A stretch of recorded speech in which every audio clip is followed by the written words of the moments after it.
to talk about some aspects of African Americans and the institutional church. But before we do that, let's get into some information that will give our audience about you, your background, your education, and some of the things that are important in your life. And then we'll have an opportunity during this first segment to deal with that. And then we'll have our break and we'll come back and deal with African Americans and the institutional church. Let's do it from that perspective. All right. Well, I was born here in Nashville, Tennessee. My father was here serving as the chaplain at the prison prior to the prison that preceded Riverbend. And my mother came to join him and left a career in social work and teaching to join him. And we lived here for about a year and a half. Moved to Atlanta soon after that. And I grew up in Atlanta as a son of the church. Third generation United Methodist minister on my father's side, and fifth generation United Methodist minister on my mother's side.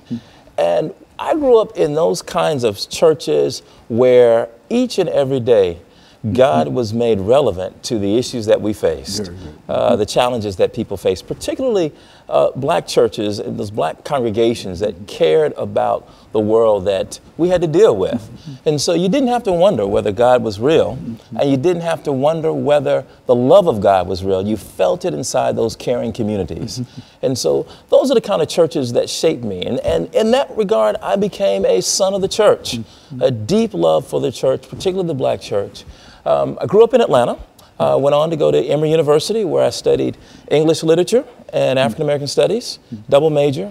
Went on to study at Gammon Theological Seminary at ITC, and studied biblical studies and theology, and finally completed my education here again in Nashville, where I took a PhD in religion at Vanderbilt.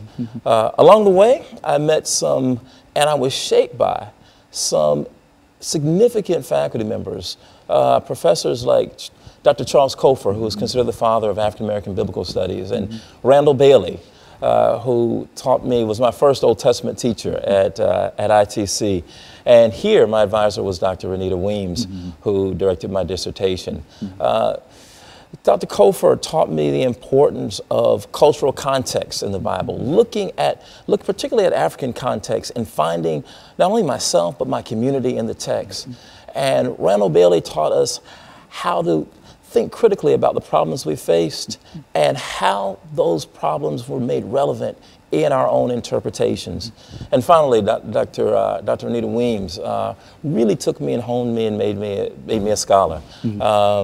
Any faults I have are my own, but what I find that's good in my work has to do with the caliber of instruction I got from great professors. And so I'm grateful for my journey. Along the journey, what I found to be most important, not just the education that I got, but the experience I got along the way. I served as pastor of Old National United Methodist Church for several years in Atlanta, Georgia. And it was one of those congregations that accepted a young student pastor and taught me that while it was extraordinarily important that I studied hard, but it was also important that I took what I knew, and I knew, not only did I know the books, but I had to know the lives of the people. I had to understand where religion, if you will, where religion hit the ground. In other words, where the rubber met the road, and the kinds of difficulties that real people faced as they attempted to live faithful lives. And so I was blessed to be the pastor of that church for several years, where I really learned not only how to care for and lead a community, but I also learned why biblical interpretation is so important for our churches. I left there and served as the university chaplain at Clark Atlanta University for several years.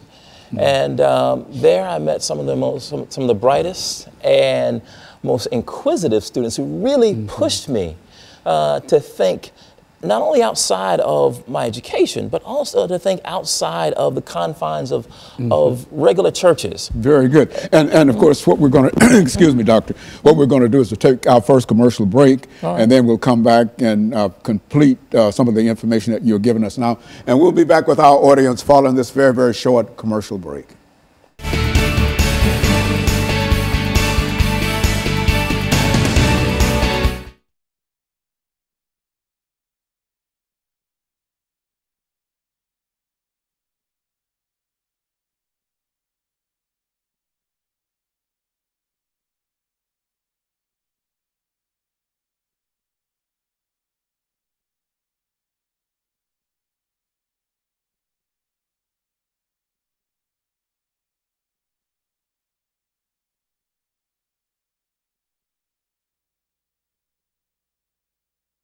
Was she at Vanderbilt University? Yeah, she was my advisor at Vanderbilt, yes. When was that? When she advised you at Vanderbilt University? That would have been 97, 98. Yeah, I think I met her about that time. Yeah, I was till about 2002. I graduated 2002, 2003, yeah. Yeah, very good. Yeah, I know Professor Weems. Yeah, yeah. So this is the second segment, right. And this is when we'll start talking about the institutional. I'll introduce the show itself. Mm-hmm.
Thank you and welcome back to the second segment of the show for today. We're talking to Dr. Herbert Marbury from Vanderbilt University, and he's giving us some information in reference to the institutional church. And he's also given us some excellent information concerning his background and some of the experiences that led him to us this morning. And so, Dr. Marbury, let's see if we might be able to pick up where we left off and to have you to start talking about African Americans and the institutional church from your perspective. Well, I think what's foundational for the institutional church for African Americans, and perhaps foundational for most churches, but particularly for black churches, is the Bible. Mm-hmm. You find it in the pulpits. We preach from it. It is our authority for our moral life, and it is for most Christian communities the Word of God. And I tell my students, every time they step into a pulpit in the midst of a community of believers and they speak from the Bible, they are speaking for that community. What is the Word of God? And so one of the things that captured my attention when I was a student at ITC and then later at Vanderbilt, I had good professors like Professor Victor Anderson and Professor Lewis Baldwin, who interests me not only in ethics, that is how black communities think about what's right and wrong, but also interested me in the history of the black church. And from that standpoint, I wanted to know, well, why do black churches, why do churches in general think of the Bible and use the Bible so differently? For example, you look in Nashville and you've got churches from one end of the city to the other. And on fundamental issues, we disagree, and yet the same book is being preached from our pulpits. And I began to wonder, well, what's going on? It's not the book is the same. Mm-hmm. What's going on in the way that we interpret these texts? It's the interpretation of the book. Absolutely, it's the way. And so I wanted to study how African Americans historically have interpreted the Bible. And so that's the reason I wrote Pillars of Cloud and Fire. It begins to look at African American biblical interpretation from the antebellum period, starting with slavery. And I look at various examples. A radical example and a conservative example in the antebellum period, beginning with Absalom Jones and David Walker. I move on to look at Reconstruction with Frances Ellen Watkins Harper and John Jasper. The Harlem Renaissance with Zora Neale Hurston. Then the era of civil rights with Adam Clayton Powell and Martin Luther King Jr. And finally, I look at the era of Black Power with Albert Clegg. Each one takes up the book of Exodus, but takes it up in a very different way. And they take it up based on what I talked about earlier. That is, what are the relevant challenges that my community faces? How can I continue to make the Word of God, the Bible, relevant? And so during the antebellum period, Absalom Jones and David Walker both take up the story of Exodus almost literally, that if God delivered the children of Israel from Egypt, across the Red Sea into the Promised Land, then God will do the same. And the Promised Land was freedom from slavery. Well, freedom from slavery came, and we weren't free. We faced Jim Crow and segregation. And so if you go to the era of Reconstruction, and you look at sermons, the Promised Land doesn't look like freedom from slavery. Emancipation is no longer identified with the Promised Land. Uplift is. Well, how do we educate now? How do we move from just emancipation to education and the kind of cultural attainment that will lift Black communities? And after Reconstruction, that changes again in the Harlem Renaissance. This idea that we need to throw off the manacles of slavery, the old Southern sort of African-American rebirth. And a rebirth. That's right. The Renaissance man. Renaissance man, Renaissance woman. But for the Harlem Renaissance writers, for the most part, except for Zora Neale Hurston, they were really thinking rather in sexist terms. So they were thinking the new Negro was the new Negro man. But Zora Neale Hurston, I thought, was one of the most interesting figures during that time. Her Moses, Man of the Mountain, helped African Americans rethink the Exodus story in a way that took the focus off a singular figure like a Moses figure and put it on the community and asked us to imagine together what it would mean if we all together walked into the Promised Land and we weren't waiting for or dependent upon one singular figure or God to send one person to deliver a whole group of people.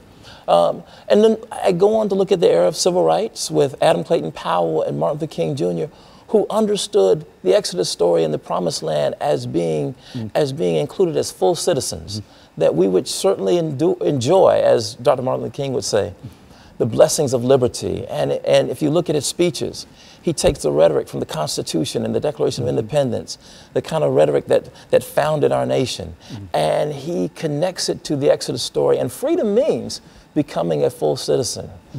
Well, at a certain point, by the end of the Civil Rights Movement, we find that Albert Clegg wants to do something very different with that. That there's the frustration that has risen because African Americans still aren't enjoying the blessings of liberty. There is a move to take that story and to claim it for ourselves and to claim the power to change our lives. Not that power, but not placing it in the founding documents, but placing it in Black communities themselves. And so we get the Black Power movement. So I wanted to look at the various ways that we have interpreted one singular book, the book of Exodus, over the course of a long period of time. But my concern was to show that each interpreter started first with the concerns of their community at that time. And I wanted to encourage my students who were going to serve churches and serve in religious communities to do the same. You know, during this second segment, final segment, what I would like for you to do is to, and I think you've mentioned Adam Clayton Powell and Dr. Martin Luther King. I think that these are two giants, but I think that people know more about Dr. King than they do about Adam Clayton Powell. And so during this final segment, when we come back, we've got about 45 or 50 seconds here. But when we come back during this final segment, what I'd like for you to do, and I say this now because I don't want to forget to push it forward.